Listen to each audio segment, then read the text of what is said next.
오늘도 새벽 예배에 함께 하시는 모든 분들에게 주님께서 주시는 그 생명으로 충만한 시간, 은혜와 축복이 넘치는 시간 되기를 주님의 이름으로 축원합니다. 오늘 새벽 예배에 함께 은혜 나누실 말씀은 누가복음 12장 49절에서 53절 말씀입니다. 누가복음 12장 49절에서 53절 말씀입니다. 함께 합독하시겠습니다. 내가 불을 땅에 던지러 왔노니 이 불이 이미 붙었으면 내가 무엇을 원하리요? 나는 받을 침례가 있으니 그 이루기까지 나의 답답함이 어떠하겠느냐? 내가 세상에 화평을 주려고 온 줄로 아느냐?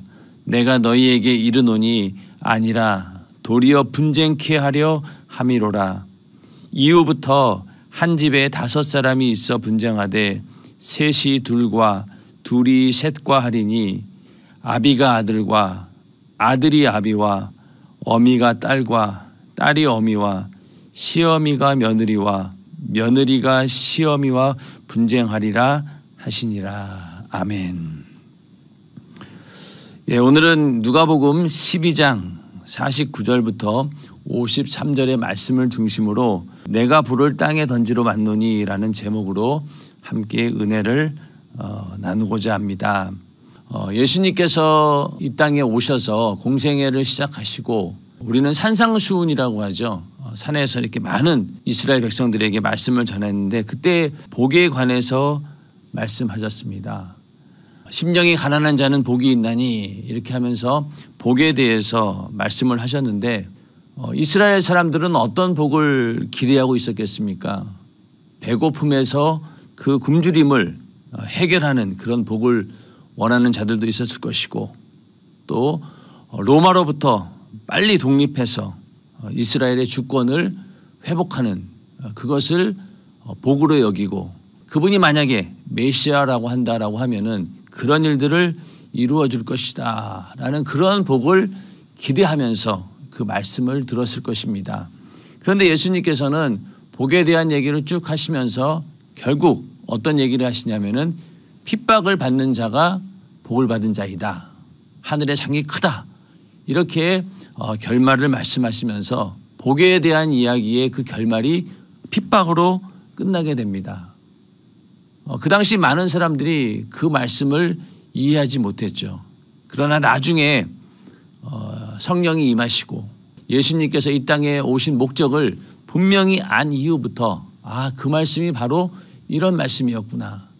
실제로 초대교회 때 제자들과 사도들이 또 성도들이 복음을 전할 때마다 수많은 핍박들이 있었고 그 핍박을 보면서 예수님께 하신 말씀이 바로 이렇게 이루어지고 있구나라는 것을 알게 되었습니다. 오늘 읽으신 본문도 마찬가지로 앞서 주님의 그 재림에 대해서 예수님께서 다시 오시는 그때에 대해서 말씀하시고 그때 어떻게 준비해야 될 것인가 라는 이야기를 하시면서 그 결국에 가서는 또 이 핍박에 대해서 말씀하면서 그 분쟁 내가 화평케 하러 온 줄로 아느냐 내가 너에게 이르노니 아니라 도리어 분쟁케 하려 함이로다. 이 분쟁이라고 하는 것은 결국은 그 분쟁으로 인해서 너희가 핍박을 받게 될 것이다 라는 것으로 말씀을 12장의 말씀을 이어가고 있습니다. 우리가 그 12장 처음에 보면은 핍박에 관한 이야기가 나옵니다. 몸을 죽이고 그 후에는 능히 더 못하는 자들을 두려워하지 말아라. 이 이야기는 이미 이제 핍박을 전제에 두고 말씀하고 있는 거죠. 그래서 너희는 사람을 두려워할 것이 아니라 죽음 이후에 너희를 지옥에 던져 넣는 그런 권세 있는 하나님을 두려워해라. 이렇게 말씀하고 있습니다. 그래서 이 12장은 결국은 우리가 주님의 신부로서 또 예수의 제자로서 살아가면서 당연히 그 핍박이라고 하는 것이 있을 것이다. 그 핍박이 국가로부터 나라로부터 받는 그런 핍박도 있을 것이고 또 그 당시 종교 지도자들로 인한 그런 핍박도 있을 것이고 그리고 더 확대되어서 이제는 너희 집안에서 너희 가족들이 너희 식구들이 너를 핍박하는 그런 핍박도 있을 것이다 라고 이렇게 오늘 본문의 말씀을 통해서 말씀을 하고 있습니다. 49절에 내가 불을 땅에 던지러 왔노니 이 불이 이미 붙었으면 내가 무엇을 원하리요. 주님께서는 내가 불을 땅에 던지러 왔다라고 이렇게 말씀하고 있는데 과연 이 불이라고 하는 것이 무엇이냐.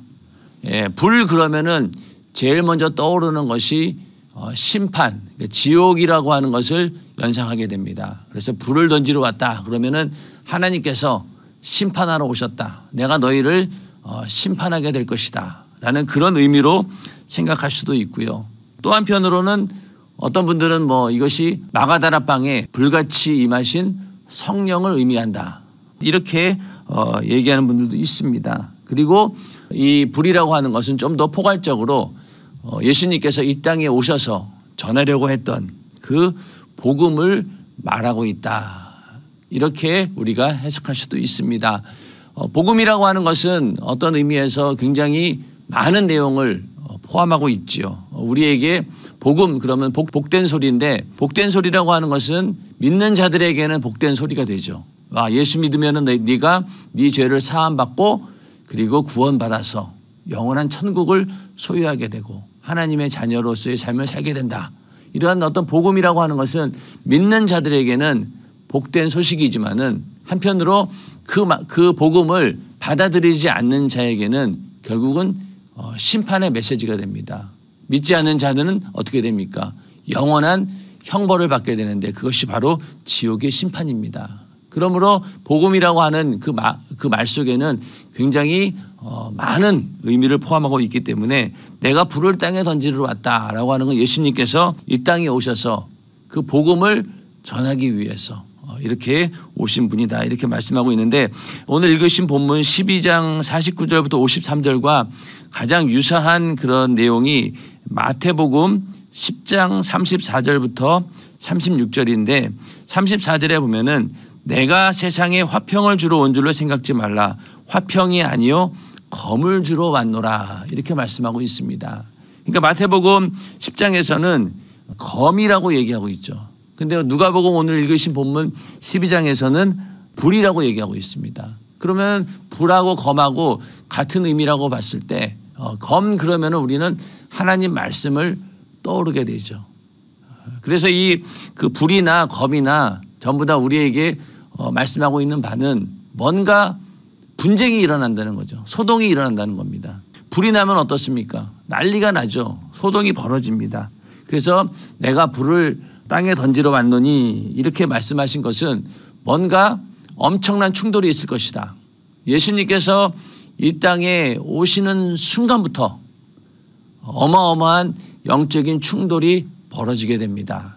예수님께서 성탄하시자마자 동방 박사가 헤롯 왕에게 유대인의 왕이 태어났다라고 하니까 헤롯 왕은 자기 어떤 왕의 권세가 무너질까 봐 어떻게든 그 예수를 찾으려고 혈안이 되어서 결국은 예수를 찾지 못하니까 그 예루살렘에 있는 그 동방 박사가 말했던 그 시각을 즈음해서 태어난 아이들을 전부 다 죽이는 그런 아주 엄청난 소동이 벌어지게 됩니다. 그래서 헤롯 왕과 온 예루살렘이 듣고 소동한지라 할 정도로 예수님께서 성탄하시는 그 순간부터 또 공생애를 시작하시고 십자가에 달려 죽기까지 예수님께서 가는 곳곳마다 수많은 소동이 벌어집니다.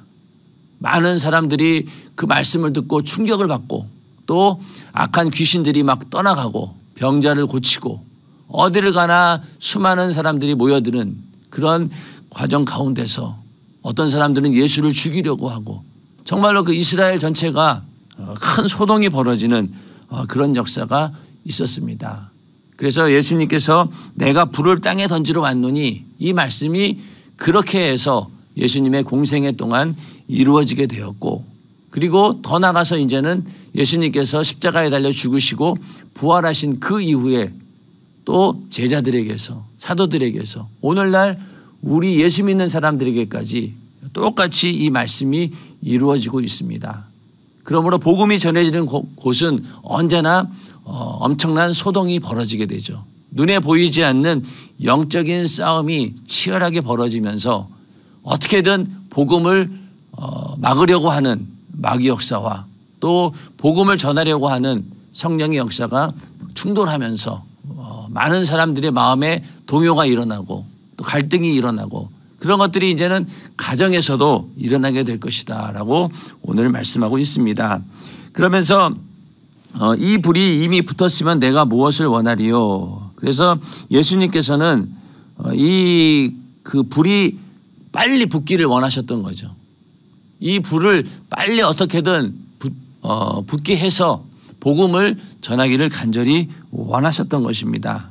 그래서 예수님께서 이 땅에 오시기 전까지는 누가 이 세상을 지배하고 있었습니까? 바로 사단 마귀 귀신이 세상을 점령하고 사람들이 하나님께 돌아가지 못하도록 방해하면서 도적질하고 죽이고 멸망시키는 일을 했습니다. 그런데 예수님께서 이 땅에 오시면서 회개를 외치다 보니 회개에 불이 붙게 되고 또 구원의 역사가 나타나게 되면서 구원의 불이 붙게 되었고 그러면서 이제 죄사함 받는 역사가 일어나고 병을 고침받고 귀신이 쫓겨나고 그리고 저주와 가난이 물러나고 또 완전한 그 지옥의 사망이 사라지는 그런 하나님의 역사가 나타나기 시작한 것이죠. 예수님께서는 이러한 그 복음의 불을 붙이기 위해서 친히 당신 스스로가 제물이 되셨습니다. 그래서 예수님께서 십자가에 살찢고 피 흘려 죽었다가 부활하시는 그 십자가의 사건을 통해서 복음의 불을 붙이신 것이죠. 그러니까 예수님께서 그 일을 이제 시작하신 겁니다. 그러면서 50절에 가서요. 나는 받을 침례가 있으니 그 이루기까지 나의 답답함이 어떠하겠느냐. 여기서 나의 받을 침례라고 하는 것이 바로 십자가의 사건을 말합니다. 십자가의 고난과 죽음과 부활을 의미하고 있는 것이죠. 그래서 내가 받을 침례가 있다.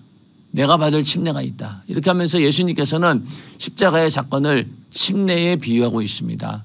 오늘날 우리들도 내가 받은 구원의 그 신앙 고백을 침례를 받으면서 하게 되죠. 나도 예수님처럼 이렇게 죽었다가 영원히 부활하게 될 것이다. 물속에 들어갔다가 완전히 잠기고 다시 나오면서 나도 이렇게 예수님처럼 부활하게 될 것이다.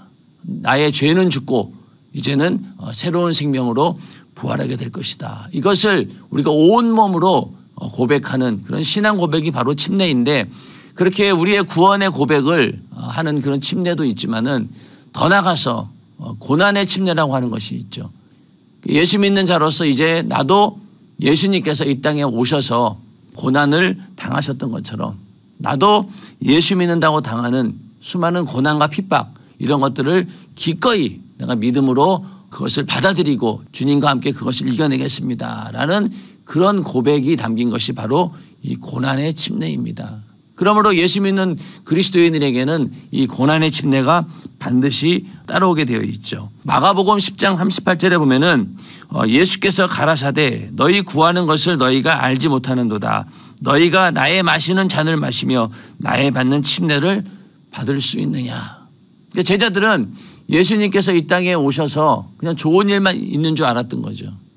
그래서 뭔가 예수님께서 우리에게 뭘 해줄 수 있습니까? 라고 이렇게 물어봤더니 예수님께서 너희가 과연 내가 마시는 잔을 마실 수 있으며 내가 받는 침례를 너희가 받을 수 있겠느냐 이렇게 얘기하신 거예요. 십자가의 사건을 두고 얘기하신 거죠.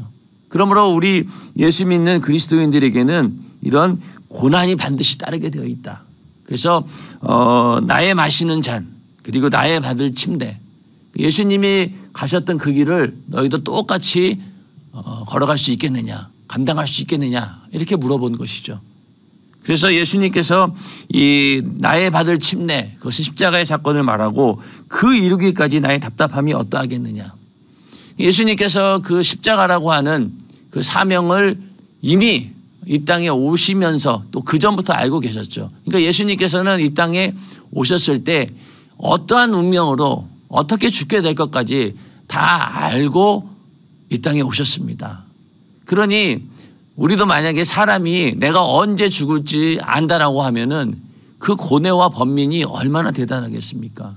그리고 그 죽음이라고 하는 것이 평범하게 죽는 것이 아니라 그 당시 가장 처참한 형벌인 십자가의 형틀에 매달려서 저주를 받으면서 처참하게 죽어야 된다라고 했을 때 그것이 만약에 정해져 있다라고 하면은 이게 얼마나 불행한 삶이겠습니까? 예수님은 그걸 아신 거예요.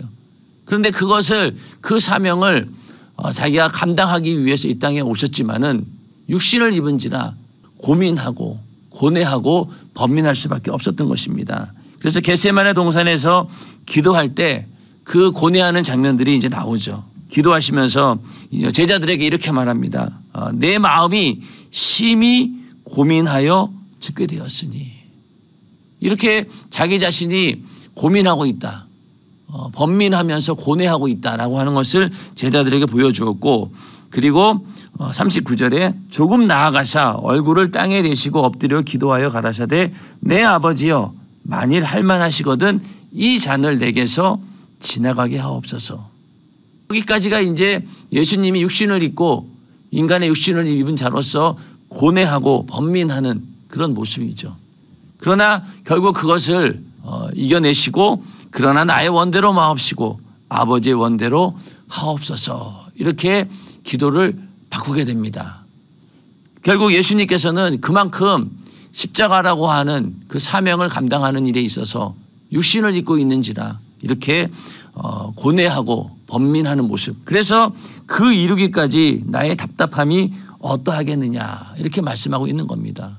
이 답답함이라고 하는 것에는 바로 이렇게 십자가를 져야 되는 육신을 입고 이 땅에 오셔서 십자가라고 하는 그 죽음을 감당해야 하는 그 가운데서 고뇌하고 번민하는 그런 모습을 절실하게 겟세마네 동산에서 보여준 것처럼 그것이 바로 이 답답함이라는 거죠. 그렇게 말씀하시면서 이제 51절에 내가 세상에 화평을 주려고 온 줄로 아느냐 내가 너에게 이르노니 아니라 도리어 분쟁케 하려 함이로라. 유대인들은 이게 메시아가 오면은 세상에 화평을 주실 것이라고 믿고 있었습니다. 샬롬이라고 해서 그 이스라엘 사람들이 인사할 때도 샬롬 샬롬 그러는데 그게 이제 화평, 평화 이런 내용인데 유대인들은 그걸 간절히 원했던 거예요. 그런데 예수님께서 화평이 아니라 도리어 분쟁케 하신다라고 말씀하셨으니 듣는 사람 입장에서는 이게 굉장히 충격적인 말이죠. 메시아가 오면은 당연히 이 세상에 화평을 줄 것이라 생각했는데 분쟁케 한다라고 하니 굉장히 황당한 말이기도 하죠. 근데 여기서 예수님께서 말씀하신 이 화평이라고 하는 것은 다른 의미죠. 자, 우리가 예수 그리스도의 복음을 받아들이고 예수를 믿게 되면은 어떤 일이 벌어집니까? 하나님과 막혔던 죄의 담이 무너집니다. 그리고 우리의 심령 가운데 하나님과 화평이 이루어지게 되죠.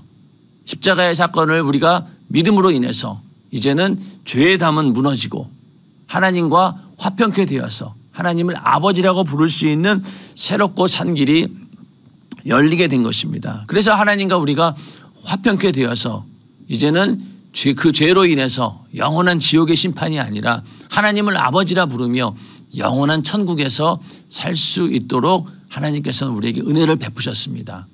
그러니까 우리는 하나님과의 관계에서 십자가의 사건을 통해서 하나님과 화평이 이루어진 자들입니다. 인정하시면 아멘 하시기 바랍니다. 그러니까 우리는 그 화평이 이루어진 거예요. 그런 화평이 이루어졌는데 반대로 그 예수를 믿지 않는 복음을 받아들이지 않는 사람은 어떻습니까? 그런 사람들 가운데는 분쟁이 일어나게 되어 있습니다. 그러니까 복음을 받아들인 자에게는 화평이 이루어지지만은 그러나 그 진리를 받아들이지 않고 여전히 불신 가운데 있는 그런 세상 사람들과는 어떻습니까? 계속해서 분쟁이 일어날 수밖에 없는 것이죠. 왜냐하면은 선과 악은 절대로 화평할 수 없습니다. 그리고 진리와 비진리는 절대로 화평할 수 없죠. 그리고 의와 불의도 화평할 수 없고 빛과 어둠도 절대로 하나가 될 수 없습니다. 참과 거짓도 마찬가지고. 이런 관계가 성립되기 때문에 복음이 가는 곳마다 받아들이는 자와 받아들이지 않는 그런 상황 가운데서 완전히 달라지게 되는 거죠. 한쪽은 정말 화평이 이루어지지만은 그러나 받아들이지 않는 그런 사람들과는 분리되고 갈등하고 대립할 수밖에 없는 겁니다. 그래서 예수를 믿으라고 이렇게 전하면 복음을 전하면은 참 하나님의 복받은 사람들은 그 말씀을 받아들이고 무릎 꿇고 회개하는 그런 사람들이 있습니다. 그럼 그런 사람들은 하나님과의 화평이 그 믿음으로 인해서 이루어지게 되지만은 끝까지 받아들이지 않는 사람에게는 여전히 갈등이 생기게 되죠.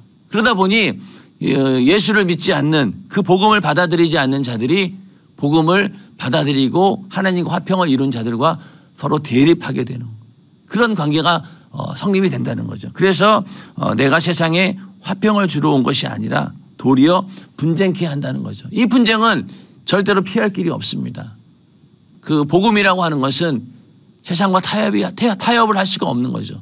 만약에 세상과 타협한다라고 하면은 그것은 진정한 화평이 아니죠.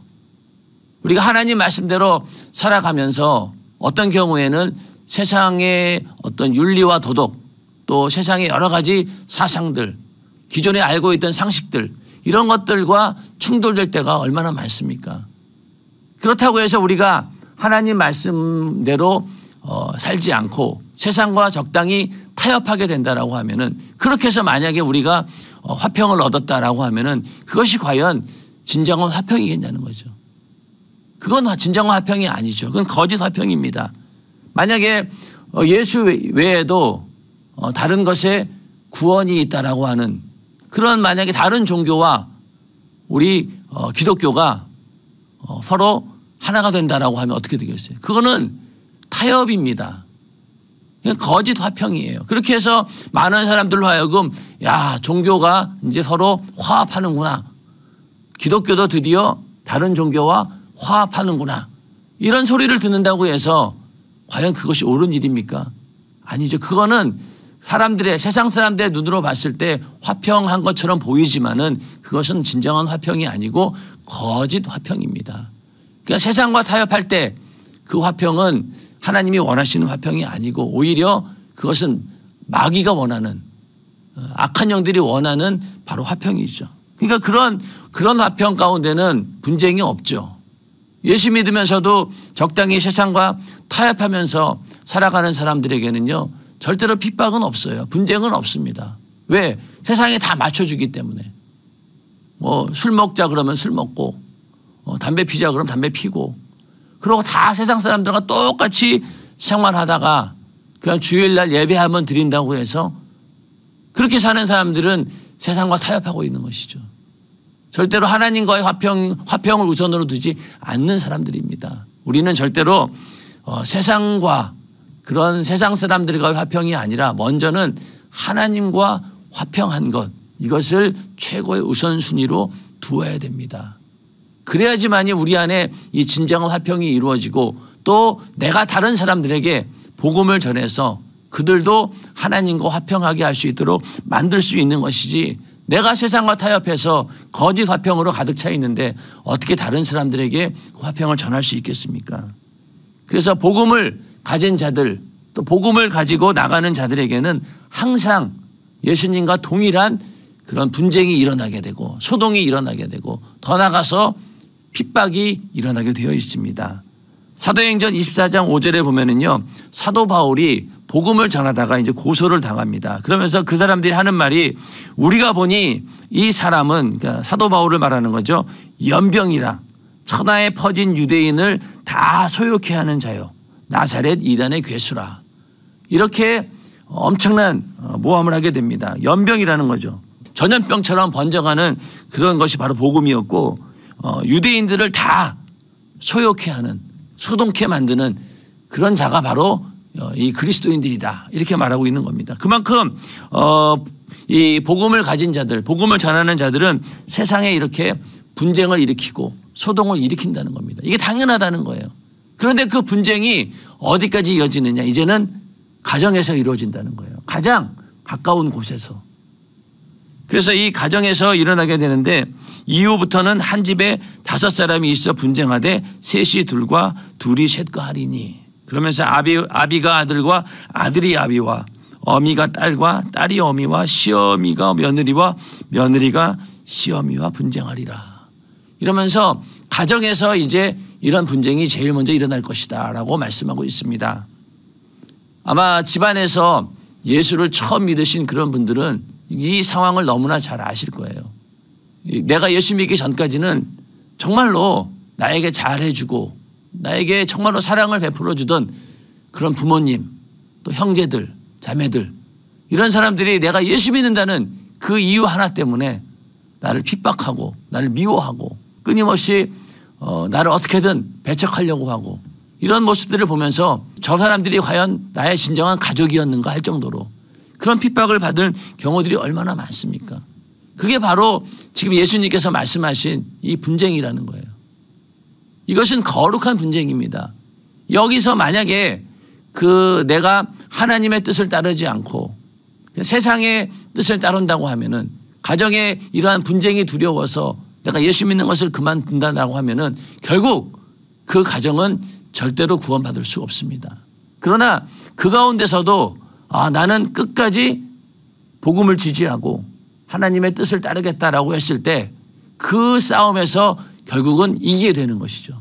그 싸움에서 내가 물러나게 되면은 절대로 싸움 자체가 성립이 안 되기 때문에 승리는 결국 없는 거죠. 그러나 거기에서 끝까지 굴하지 않고 세상과 타협하지 않고 복음을 가지고 그들에게 복음을 전해서 어떻게든 예수 믿게 만드는 것, 그렇게 해야지만이 그 분쟁은 종결이 되는 것이죠. 그래서 우리는 이 가족 간의 이런 핍박을 받으면서 과연 내가 이 믿음을 지킬 것인가 아니면 포기할 것인가에 대한 그런 결정적인 기로에 서게 됩니다. 그럴 때 이러한 갈등이 있을 때 주님은 어떻게 말씀하셨냐면은 마태복음 10장 37절에 아비나 어미를 나보다 더 사랑하는 자는 내게 합당치 아니하고 아들이나 딸을 나보다 더 사랑하는 자도 내게 합당치 아니하고, 이렇게 말씀하고 있습니다. 그러니까 어떻게 보면은 인간의 윤리와 도덕, 그것을 초월하는 것이 바로 복음입니다. 그 복음을 우리는 믿는 자들이죠. 세상 사람들이 봤을 때는 부모가 저렇게 반대하는데 왜 저렇게 예수를 억척하지 믿으려고 할까? 좀 부모에게 맞춰주면 안 되나? 이러지 않겠습니까? 그러나 그런 것들을 너희는 초월하라는 거죠. 그래야지만이 분쟁이 끝나고 믿지 않는 부모, 믿지 않는 형제 자매들도 예수 믿고 하나님과 화평을 이루어서 구원받고 지옥에 가지 않고 영원한 천국에 갈 수 있으니 너희는 어떤 길을 택하겠느냐라고 분명히 주님께서는 말씀하고 있습니다. 그러나 이러한 상황을 우리가 알고 있다라고 해서 만약에 그 가족들에게 그냥 이것을 그대로 공개해서 봐라, 예수님께서도 가정에 이런 불화가 있는다고 하지 않았느냐, 당연한 거다라고 하면서 우리가 만약에 그 가족들을 오히려 더 적대시하고 그냥 완전히 분리되어 버린다라고 하면은 그들에게 복음을 전할 수 있는 기회조차도 사라질 수 있습니다. 그러므로 우리는 이런 상황들을 영적으로 민감하게 우리가 느끼고 감당하면서 한편으로는 그들을 위해서 끊임없이 기도하고 또 주님의 심정 가지고 사랑하는 그 마음을 보여주어야 된다는 거죠. 만약에 그런 사랑이 없다라고 하면은 그냥 서로 등지고 맙니다. 대립관계로 끝나고 말아요. 그러나 그 영혼을 뜨겁게 사랑하는 그 사랑이 있고 그 사랑을 그들에게 표현하고 그들이 그 사랑을 알게 되었을 때 그들은 다시 돌아올 수 있는 길이 열리는 것이지, 만약에 이렇게 분쟁하는 단계이기 때문에 절대로 우리는 하나가 될 수 없다라고 해버린다라고 하면은 어떻게 이거 화합이 될 수 있겠어요? 그래서 그 화합하게 하는 결정적인 힘은 어디에서 오느냐? 바로 사랑의 능력에서 오는 겁니다. 아무리 저 사람이 나를 핍박하고 나를 미워하고 나를 죽이려고 할지라도 나는 끝까지 저 영혼을 사랑한다. 그리고 그 사랑을 그들에게 보여주고 그들에게 알게 했을 때 그들이 예수 믿고 돌아오게 되는 것이죠. 근데 우리는 그렇게 그 사랑의 능력으로 하려고 하지 않고 오히려 더 말로 더 그 분쟁을 더 극화시켜 가지고 더 이상 대화조차 되지 않는 그런 상황으로 만들어 간다라고 하면은 그것은 하나님이 원하시는 방법은 아닙니다. 우리가 이러한 영적인 싸움에서 철저하게 하나님 말씀을 들고 대립을 하되, 그러나 결정적으로 그들을 움직일 수 있는 능력은 바로 그들의 영혼을 뜨겁게 사랑하는 것입니다. 그래서 우리는 이러한 분쟁 관계, 대립 관계에 있다라고 하는 사실을 알면서 절대로 세상과 타협하는 것, 내가 하나님 말씀에서 뒤로 물러서는 것, 이것 자체가 화평이 아니다라는 그런 믿음을 가지고 우리는 이 영적인 싸움에서 무조건 앞으로 나가서 오직 주님과 함께 이 싸움에서 이겨내야 되는 겁니다. 이 샬롬이라고 하는 화평은요, 어떤 단계에서 이루어지는 거냐, 적군을 완전히 진멸하고 하나님께서 승리한 상태에서 오는 그런 화평을 바로 샬롬이라고 하는 겁니다. 전쟁에서 이겨야지만이 얻는 그런 평화라는 거죠. 그런데 전쟁에서 이기지 못했는데 어떻게 그 화평이 오겠냐는 겁니다. 우리는 이러한 그 복음이 있는 곳에는 항상 이런 충돌이 있다. 그래서 분쟁이 있고 이 마귀와의 충돌이 있다라고 하는 것을 인식하고 또 그것이 우리의 가장 가까운 가족 관계 속에서 먼저 이루어진다라는 그런 사실을 분명히 알고 내가 정말 예수를 처음 믿어서 가족들에게 복음을 전해야 하는 그런 상황에 있다라고 했을 때 우리는 핍박을 예측하고 당연히 받아들이는 것으로 생각하고 끝까지 그들의 영혼을 사랑하면서 어떻게든 복음을 전해서 하나님과 화평하게 만드는 그런 사명을 가진 자들로 인식하고 끝까지 우리가 믿음으로 이겨내야 될 것입니다. 오늘도 복음이 있는 자들, 예수 믿는 우리들에게는 끊임없이 이러한 핍박이 앞에 펼쳐져 있습니다. 그런 것들을 절대로 우리는 두려워할 것이 아니라 주님께서도 그 고난의 길을 믿음으로 걸어가셨던 것처럼 우리도 똑같이 그 고난의 길을, 예수님이 받으셨던 그 고난의 침례의 그 길을 우리도 똑같이 걸어서 우리에게도 하나님의 뜻이 이루어지고 또 나로 인해서 수많은 사람들이 예수 믿고 구원받는 역사가 이루어지기를 주님의 이름으로 축원합니다. 그래서 우리는 이 복음을 가지고 있는 자들은 이 세상에 불을 던지는 자들이죠. 당신 예수 믿으시오. 예수 믿으면은 당신은 구원. 예수 믿지 않으면은 당신은 지옥. 결국 우리는 그 심판의 권세를 가진 자들입니다. 그 복음의 능력은 바로 위대한 것이죠. 한 영혼이 지옥 가느냐 천국 가느냐 그것이 결판짓는 일이기 때문에 복음이라고 하는 것은 이 어마어마한 능력이 있는 것이죠. 그 복음의 능력을 우리는 가진 자들입니다. 아무쪼록 우리가 복음을 전하는 곳곳마다 이러한 하나님의 거룩한 불이 떨어지면서 많은 사람들이 회개하고 돌아오는 역사가 있고 또 수많은 분쟁이 있지만은 그 가운데서도 하나님의 역사가 드러나서 그 모든 분쟁 가운데서 승리하시는 그 주님을 내 것으로 소유해서 수많은 사람들에게 복음을 전하고 그 영혼을 살리는 우리 모두가 되기를 예수님의 이름으로 축원합니다.